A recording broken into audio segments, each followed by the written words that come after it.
I told you guys I'd be back. How's everybody doing out there? Marvin and Kid here coming to you again. Welcome back to another episode for my comic review. Told you guys I'll be back with the for the comics that came out this week. Um, this week was fun.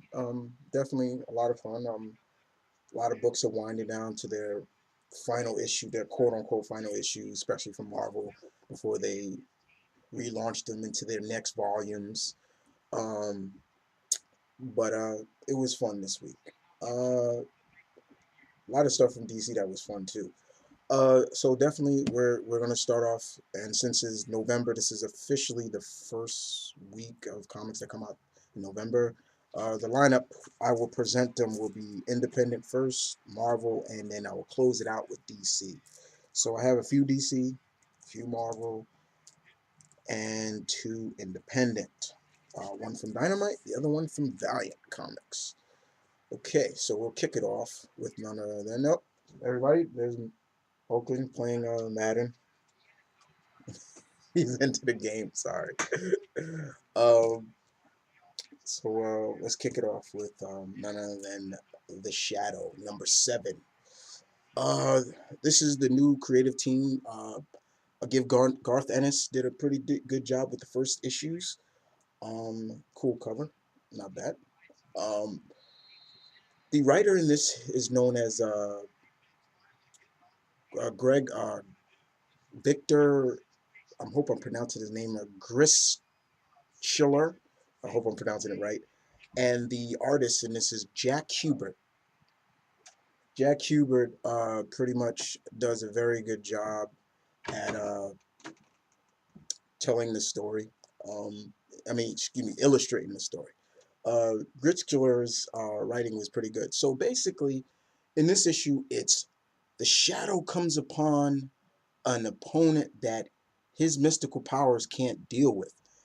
The Shadow has been able to read the thoughts of the thoughts of evil men. Like he can read you just like that. So he can always be like one step ahead of you. And for some reason, this guy he comes across is almost just like him. He learned it from these monks, uh, and that's where he goes back to Nepal to go pay the monks that he trained under, where he learned this ability from, to pay him, respects him. But he finds out that the monks have been killed, and he finds out the man responsible because that man, known as, I'm not gonna spoil who that is, uh, trained under the same monks and killed them because he kind of, in a way, disrespected the masters of the temple. Um, I'll tell you is the villain he fights in this is called the uh, the red uh what is it called, the red damn it, what's his name, the red oh god, okay, I gotta look it up, guys, sorry, it's red something, damn it, what is his name, oh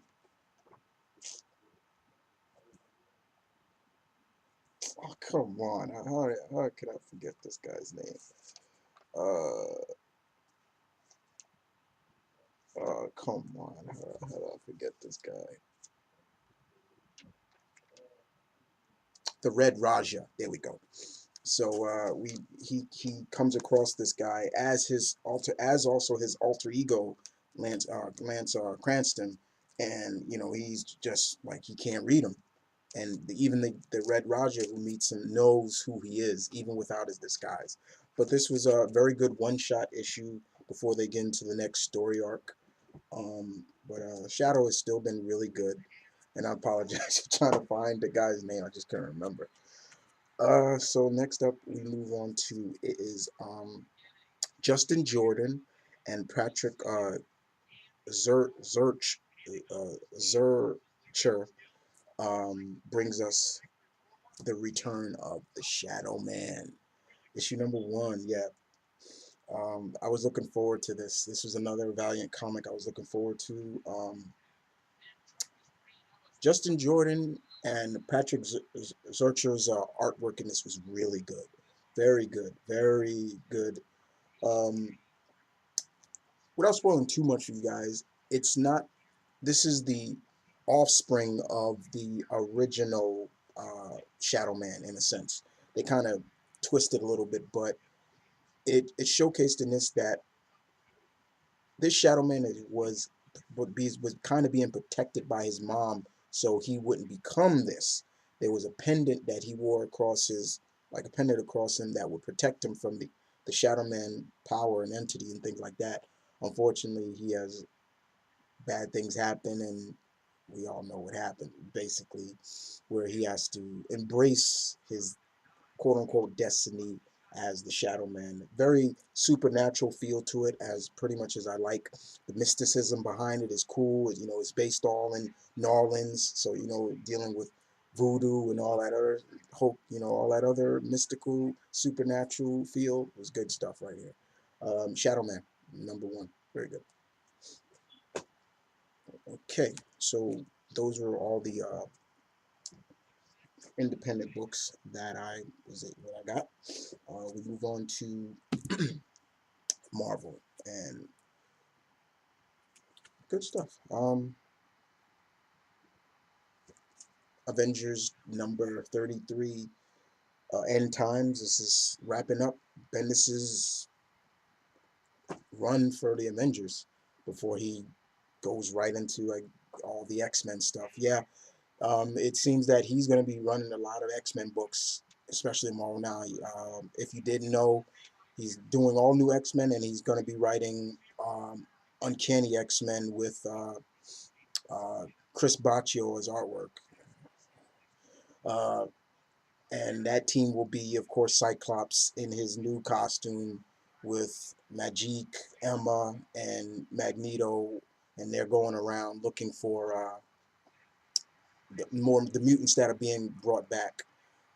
I'm just letting you guys know. But uh, Avengers Earth Time. This was written by Bendis, drawn by Terry Dobson. I like Terry Dobson's artwork. Um, this is still dealing with the team in the microverse, and as we all know, Janet Van Dyne is back, and they kind of explain that she never died in Secret Invasion. Like what happened was when we thought she was dying, she wasn't.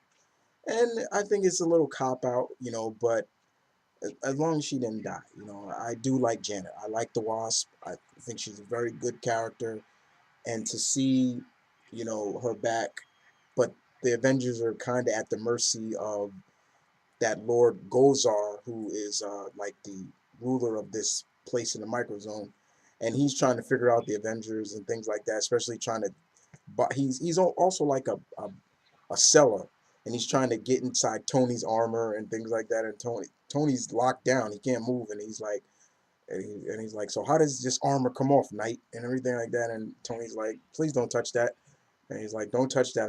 Please don't touch that. And all of a sudden, his unibeam just shoots him, and it was really funny. I thought that was really funny. You see, Lord Gozar trying to he's using Captain America's shield, trying to break into the armor. It was really funny. Um, and while those Avengers in the microzone, we got Hawkeye, Wolverine, Spider-Man, people like that back at Avengers Tower, just relaxing, just like Cap told them to, just stand by. And then you got in Central Park where they went into the microzone. You got Red Hulk and Vision just there guarding it. Like, wasn't Wolverine supposed to be here guarding us with it? Vision says he said he had to go to the bathroom. Red Hulk says that was 9 hours ago. So it was really funny. And then Quake comes in and asks him, where's Captain America?" Everything like that. But um, I can't wait to see how this ends. There's one more issue before it's all wrapped up, and then we get into the next volume of Avengers without Bendis. You know, I'm looking forward to seeing Hickman's run. Is it Hickman or yeah, I think it's Hickman, right? Yeah, yeah. Looking forward to seeing Hickman, what he would do with Earth's Mightiest Heroes. But other than that, End Times was pretty good. Not bad. We all know how Bendis likes the original team, so I can understand why he is bringing back some of the founding members in here. All right, X-Men versus Avengers versus X-Men. Consequences #5. This is the final issue of Gillian. and I kind of told you a little bit of what's going to happen. Basically, the bottom line is we Cyclops escapes. He Magneto and them breaks him out of prison. Cyclops he leaves his mark on some of the prisoners that would beat him around, as well as some of the warden. Like he put a X across his face. Danger here, who's on the cover, you see, helps, but she's not gonna be with Cyclops. She's gonna go her own way. I don't know where they're gonna have her go, but Magique and Magneto are gonna stay with him. And as we all know, what Colossus said to Magique, to Storm, it was like, if you find my sister, kill her. That was like, whoa, you figured Colossus would do anything to protect little Snowflake, as he's always called Liliana, but she's kind of she's yeah, she's flipped. She's flipped now. Um, and then it was kind of cool, and then we also see Hope and what she's been doing, and then we see Hope meet up with her Cable, and Cable is talking to her and telling her, I'm the one that's supposed to be looking out for you, and I always will. And then he just leaves. But we'll figure out what's more going on with Hope and Cable and the X Force, which I will be reading. Um, so I'll see what's going on with them. But Cable, the technovirus that was inside Cable is completely wiped out. He just has cybernetic parts on him that Forge makes for him. I read the .1 issue in my comic store, so I know what goes on in here. But other than that, it was okay. There was a pretty much a goodbye to Cyclops from Wolverine. He left a note for him in the prison and everything like that, and uh, it kind of went a little bit like, he wants to be he's sorry, but he's gonna do whatever it takes to protect the mutant kind, no matter what. He wishes the school all the best, everything like that. You know, he also realizes that if he wants to be a better man, because kind of in a sense Wolverine has inspired him in a sense, which is shocker, but still it kind of makes a little bit of like, you're now a wanted man, Cyclops, and you still don't look at yourself as a criminal now. You just escaped from prison, and Magneto has accepted it. Villain it is, Um, so yeah, it's kind of interesting, but it's 4 or 5 part miniseries, which was, and Gillian's writing was okay. It wasn't that bad. Um, so next up, I finally was able to get the first copy of and read the second issues of both. I finally got the first 2 issues of uh, Daredevil End of Days. This is Bendis. This is like a story of, supposed to be like Daredevil's end. And man, what an end. Shh. The first issue, we see the fight between Matt and Bullseye. Oh my God, that was brutal. And Phil Urich is telling the story of how everybody saw it. And kind of we see it's almost like this is kind of like the rise and fall of Daredevil in a sense. And it gets even crazier in issue 2, which is right here. But that fight between Bullseye and Matt, how Matt dies, oh my God, that was gruesome. But Matt, we saw over time before that happened, what Matt he fought Kingpin and killed him. He killed Kingpin. He beat Kingpin to death. I was like, whoa. Um, it was crazy. And Phil Urich is telling the story. Phil Urich doesn't believe Matt's dead, but it's this is really intense. This is a really intense story, and with 2 issues down, with 6 more to go, I'm looking forward to seeing where this goes. Phil Urich is just trying to figure out what. Oh, is it Ben Urich? What did I say? Phil Urich or Ben Urich? Trying to figure out, is Matt alive? What was those last words? Because before he died, Matt said these last words that Urich is trying to figure out what it meant. Amanda, that was what he said before he died. But Daredevil End of Days caught up on him, and my God, this is this guy was crazy. Just seeing the stuff that's going on in there and seeing how far deep Yurik is going to go into this, you know. Okay. Uh, yeah. The next thing I'm going to talk about, guys, is another book from Marvel now. Um, and let me just show it to you. Yeah, I told you I get it. Iron Man #1. This is Gillian, and yeah. Um, despite his artwork, this was really good. This was pretty good. Gillian, yeah, not bad, not bad at all.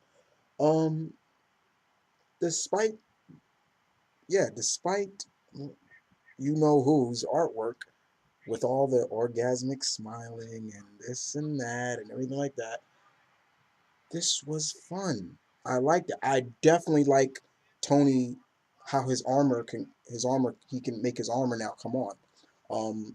He's made something called smart armor now. He can make it his armor go liquefied and it'll just come on him like liquid metal. It was really cool. He put it in a briefcase at one point and it just came on him when people were trying to when he got discovered. So basically the story kind of goes is that the extremist is back. There's a I'm not sure if it's Justin Hammer. I don't think it is, but this guy kind of looks like him, and he's selling extremists kind of, and he's showcasing people that now everybody can be the same. He's kind of giving this whole like almost a little bit of a Darwinism act, but not really. He's like everybody can be the same now. Nobody will have the weakness and everything like that. And Tony and another one of his associates know that this is dangerous. He knows it's dangerous, and it's up to Tony to figure out. This is part one of the first, I think the part one of six. But other than that, it was fun. It was fun. I liked Gillian. I thought I wouldn't like Gillian's run on it, but not bad, not bad at all. Um, despite yeah his artwork, but it was good. So bottom line is, guys, yes, I'm on board with Iron Man. You'll be seeing more of Iron Man. I love Tony. I feel I have to support him. Sorry. Uh, New Avengers number 32. This is this volume of the New Avengers getting ready to wrap up before it goes into the next volume of New Avengers, or should I be calling them the New Illuminati? Yeah, I'm sorry. The book should be called the New Illuminati, not the New Avengers. Um, so this has Bendis' last run. So basically, Luke and Jessica, they're getting ready to move on with their lives, and Luke is ready to leave the Avengers, pretty much leave the superhero game for a while to pretty much.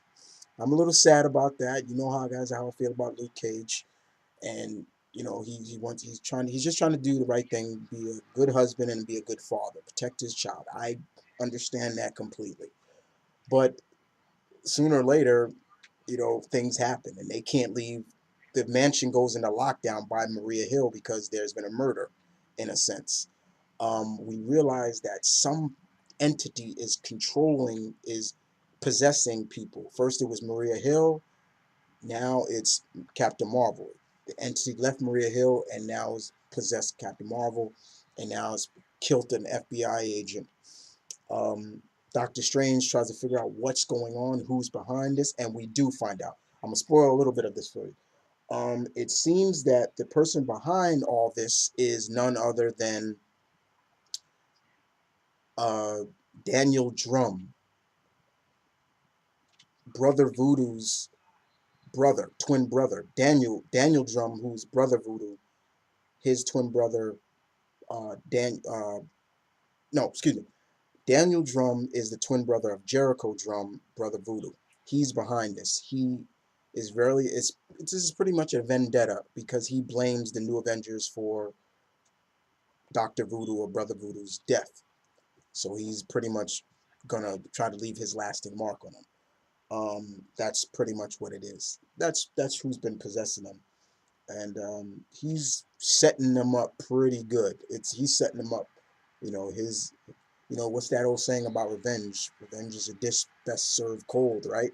And he's doing everything he can to make the New Avengers life, before everything a living hell, and it's not looking so good for them.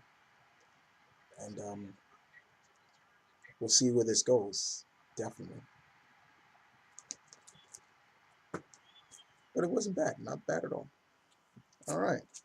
So we move on to Scarlet Spider, number 11. This is Minimum Carnage, number 4. Chris Schultz and them still tell a really intense, indeed intense, fun story as well. Uh, don't let that cover is pretty much accurate. What goes on? Carnage and Kane go at it in this book. To the point, you get a good monologue between Kane trying to he's talking about how he was given a second chance. At first he didn't care about life. He's just a mindless killer. Now he now knows what it's like to live after he died, and everything like that.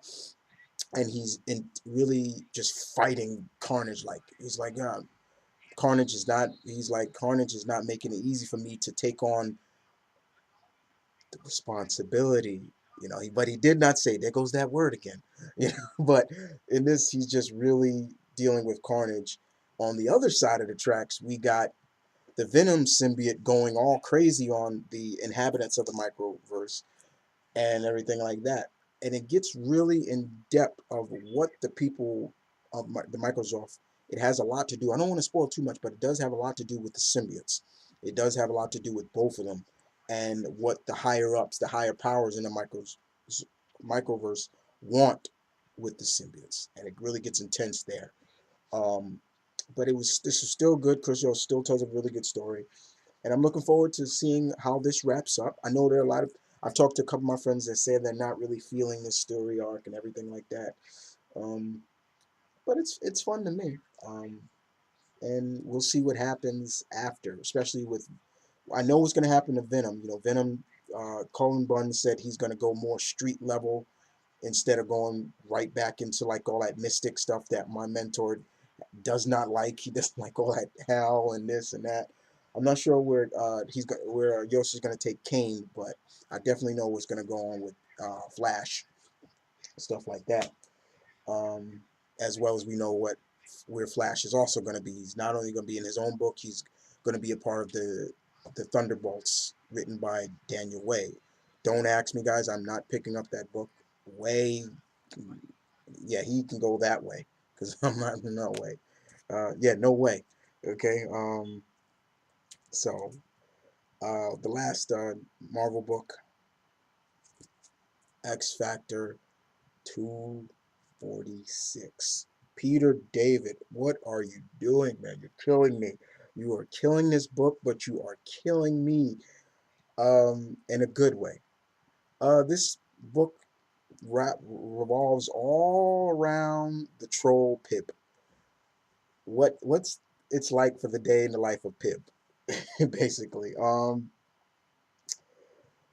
We get to see this, and it was really funny. I mean, you know, I don't want to spoil too much, but there's a scene where there's Pib.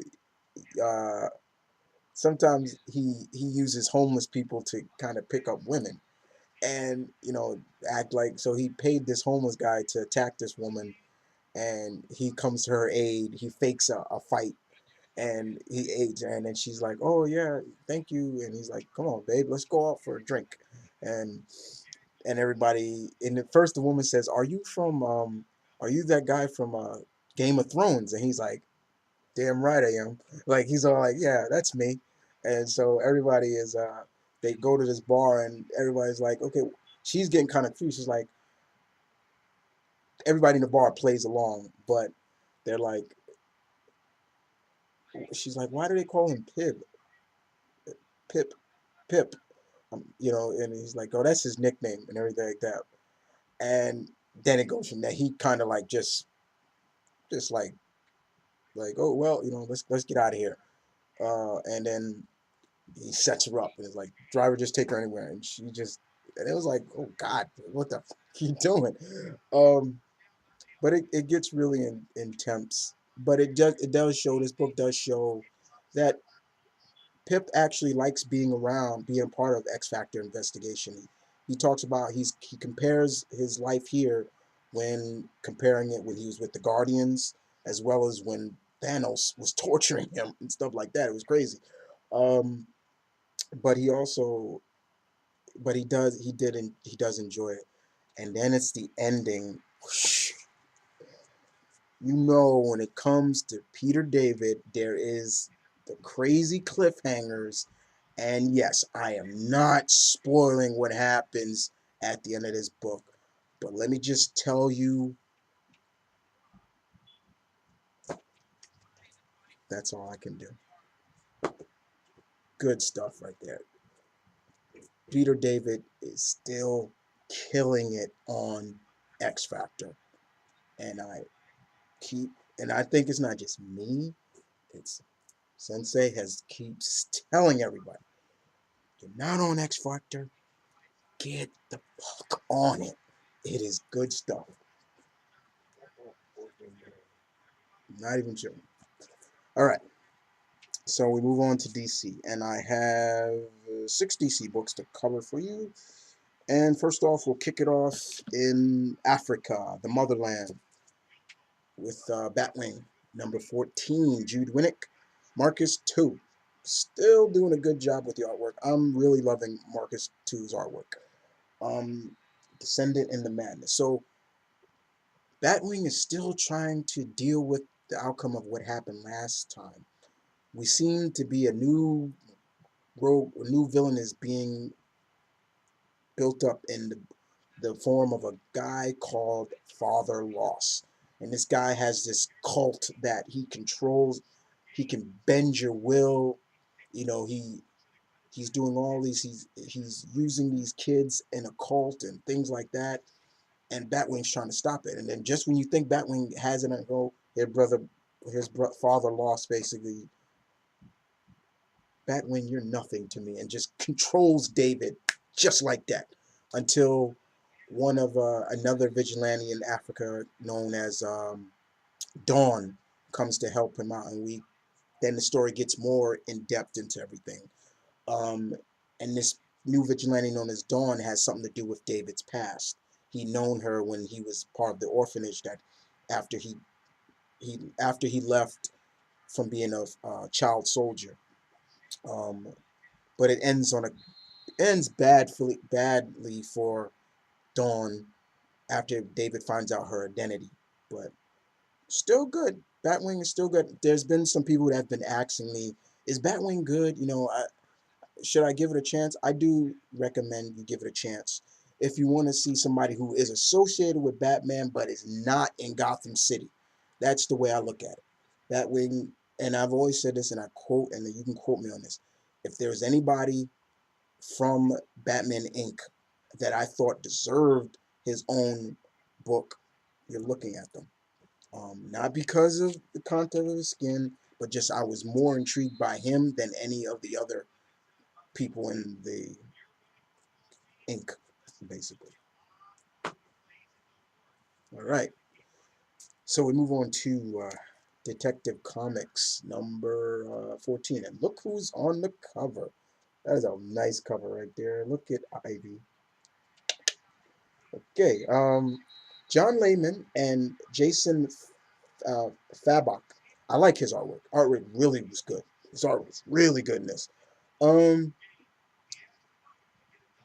we know that Penguin has hired assassins to kill Bruce Wayne, and we see that in the beginning of this.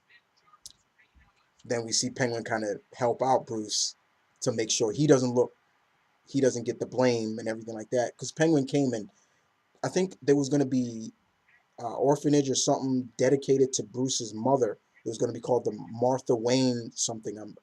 and Penguin just interrupted it, and so he was a little pissed off about that. But Bruce is dealing with this assassin, and he's trying to make himself doesn't look too good in the public eye. He's like, if this was Batman, this guy would be out in no time flat.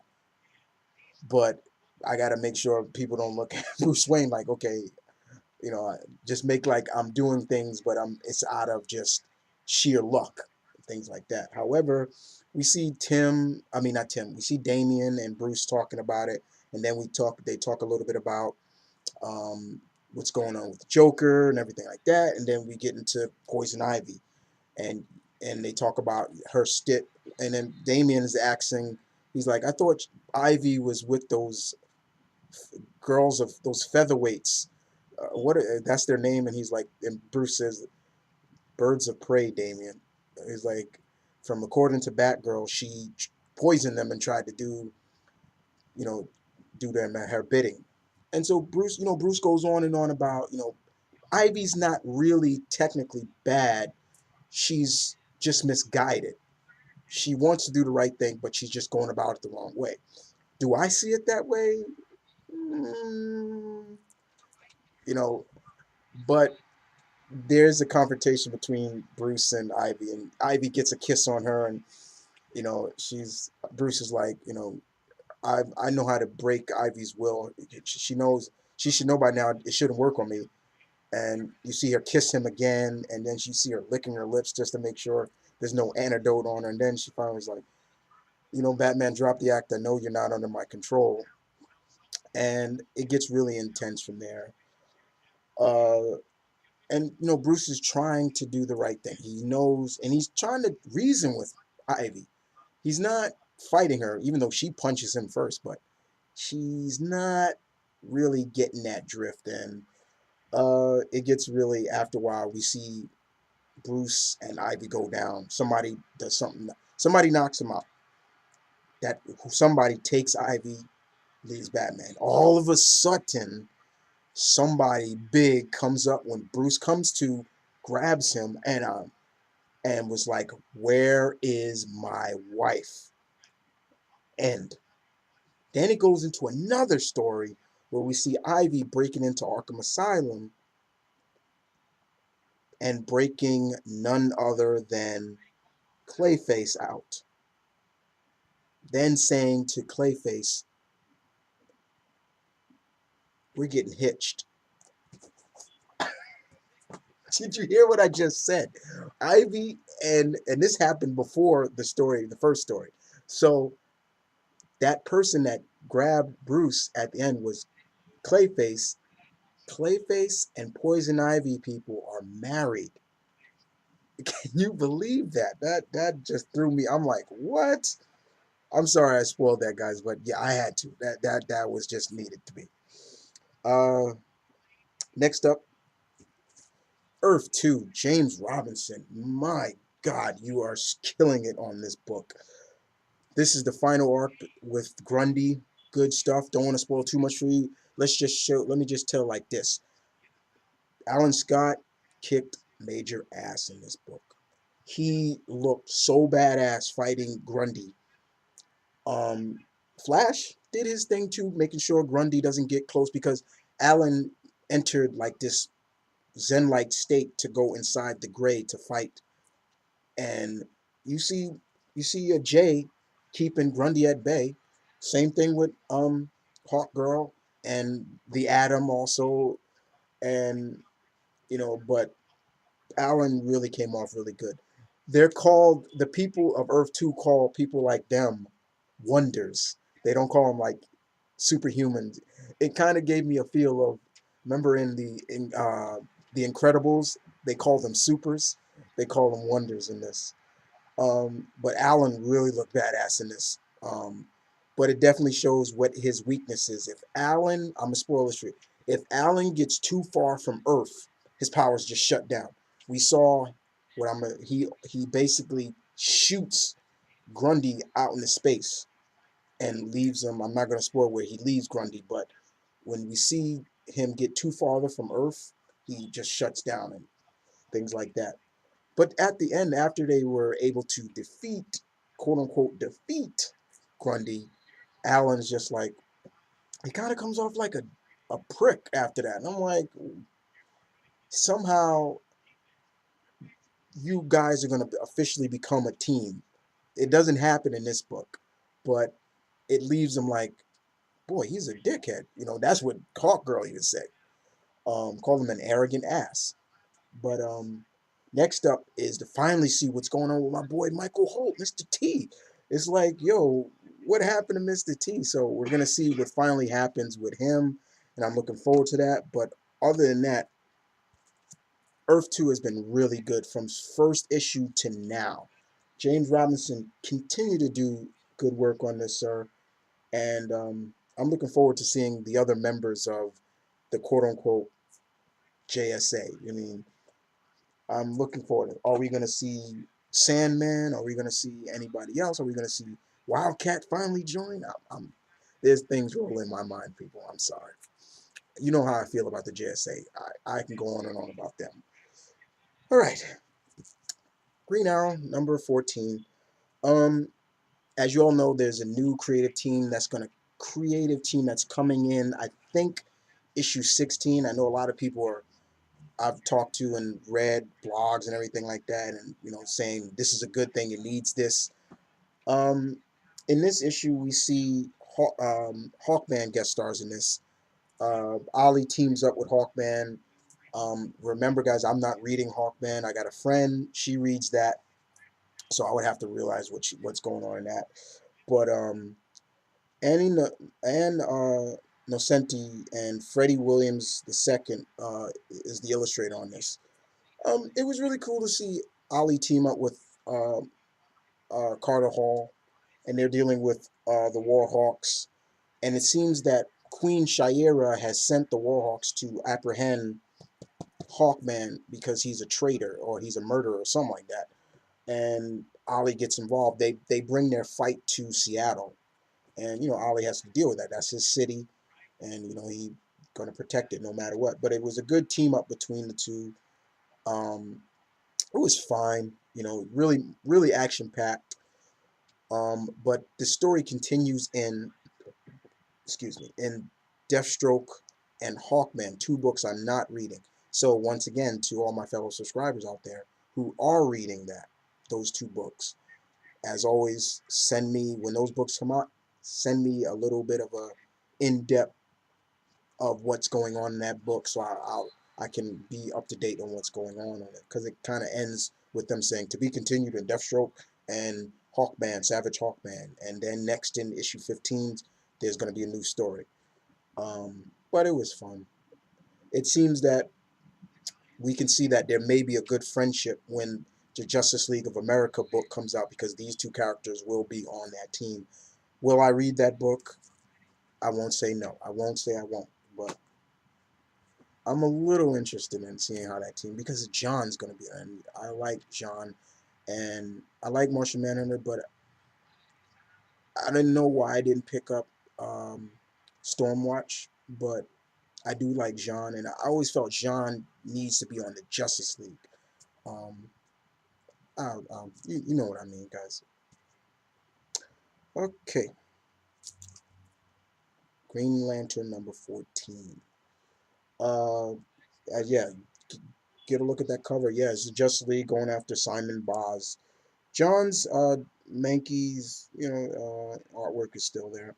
So the Justice League confronts Simon Baz, and like he's like, "You're the Justice League, right? Yeah, yeah," and everything like that. They were like, "Okay." And Simon's like, "Look, I'm not gonna fight you guys," and he's like, "They're like, okay." He's like, "We just want some questions. Where'd you get that ring and everything like that?" And Simon Baz like, "I'm not gonna fight you. Let alone I'm not even gonna fight you, Superman." And he's like, "You're Superman for I don't even think, even if I knew how to work this ring, I could take you on." And Superman gives this like smirk at Wonder Woman, like, yeah, like, yeah, you see that? Like, it was kind of funny. But then Simon says, "I probably could take Batman, but," and then Batman says, "Yeah, he's a Green Lantern, all right." And I'm like, oh, there we go.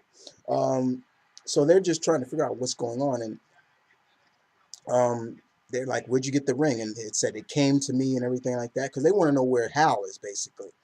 And Batman's like, that's not, you're kind of lying because Hal told us, Green Lantern told us that you're chosen by, courageous, being courageous and, getting over when they're like, but you're a terrorist, you're, everything like that. And I'm like, oh boy, here we go. And, and, and even I was even going to say that too. It's like, and Cyborg says, well, he doesn't look like a terrorist. And then Aquaman says, Victor, Cyborg, what is a terrorist supposed to look like? And I'm like, yeah, yeah, really. Like, but so afterwards, guys, and I know I'm spoiling the hell out of this book, but afterwards, Superman's like Batman says concentrate and take the ring off. And as soon as he's about to try to take it off, like this big aura, I think of Sinestro comes on, was like, don't take my ring, and then they just and and he just jets off, and Flash chases after him. He makes a construct of a Lamborghini and drives away, and Flash is like, you're just making it worse on yourself, and you can't outrun me and everything like that. Um, and things like that. It gets more in depth, but I don't. That's pretty much it. On the other side of the tracks, with the blue-faced bastards, the Guardians, they're you got the First Lantern. Even he's questioning, why are you doing this? They're going into talks of like how they're going to bring down the Earthling Green Lanterns. And then you got the First Lantern saying, why are you doing this? And he's saying, why are you trying to get rid of free will in sentient beings? That's the best part. And they try to put their little stitch on it and everything like that. And even the First Lantern even calls bullshit. He's like, man, you guys are crazy. You just have snapped. And even me, I just want to choke one of them out. But it gets more in depth when Black Hand gets involved too. Um, and then we go back into what's going on with Hal and Sinestro in wherever they are. But other than that, not bad, not bad at all. Um, but I did like the kind of the confrontation between Simon and the League. But yeah, it's not bad. Still think Aquaman is the best book Johns is writing still. All right. The next book, the final book, was really fun to me. I really had a lot of fun reading this. I was waiting for something like this to happen, and finally it came true. World's Finest Huntress and Power Girl, number 6. When the Children of Batman Meet, Blood Flows. Paul Levitz, Mankey, and Perez, they're on this. Yeah, I was looking forward to seeing something like this finally happen. What would happen if one of them, somebody, interacts with them?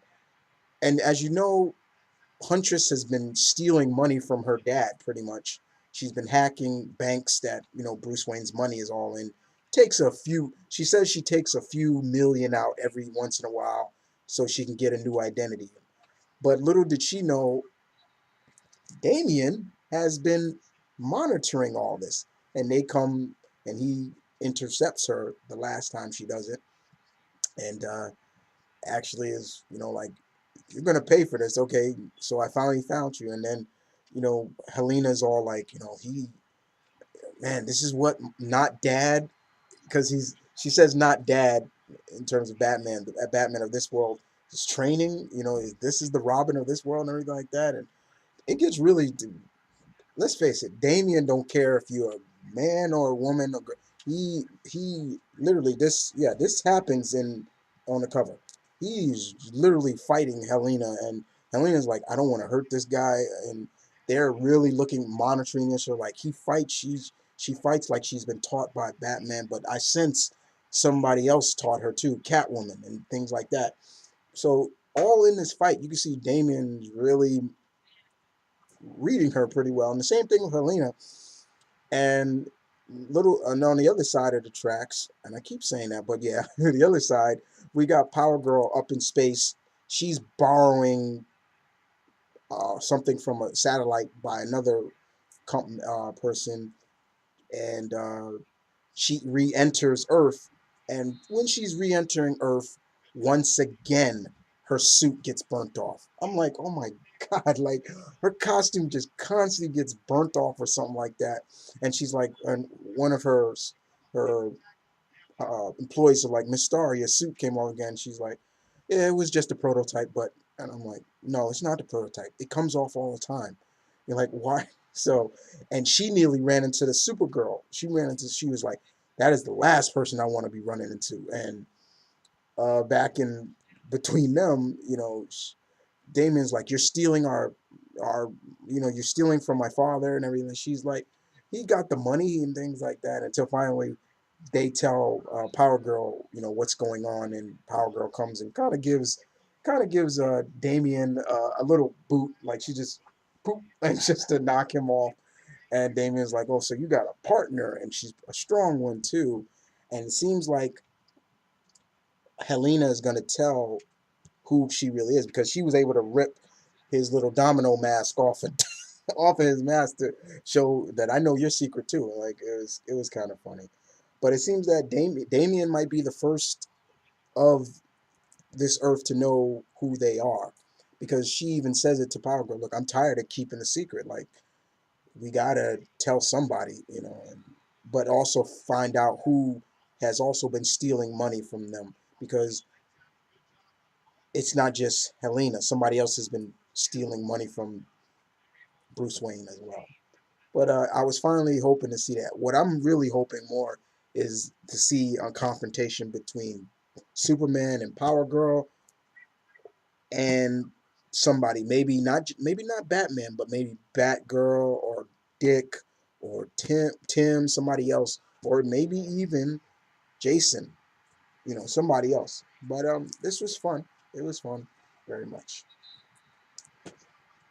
Okay. Okay. So that is it, guys. Those were the 16 books that I picked up this week. I will see you guys next week for another episode, as always. Um, what books can you look forward to me seeing next week? A lot. Two books from Marvel now, definitely.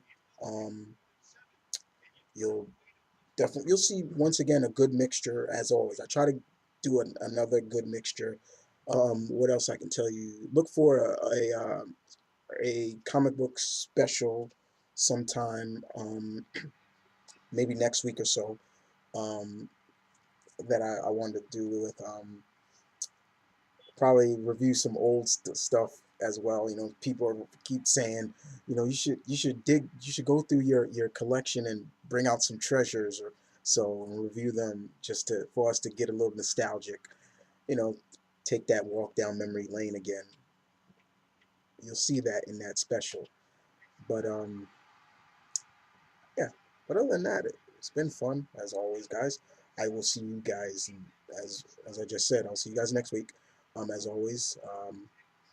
This is Mama the Kid saying peace on love. Stay tuned. Keep it real, guys. As always, ta for now. And keep subscribing. And thank you, guys.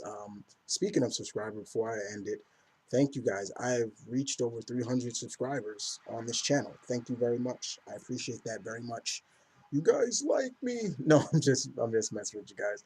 But no, really, honestly, thank you very much. I'm just a guy that loves comics, and love to spread the love of it. But other than that, peace.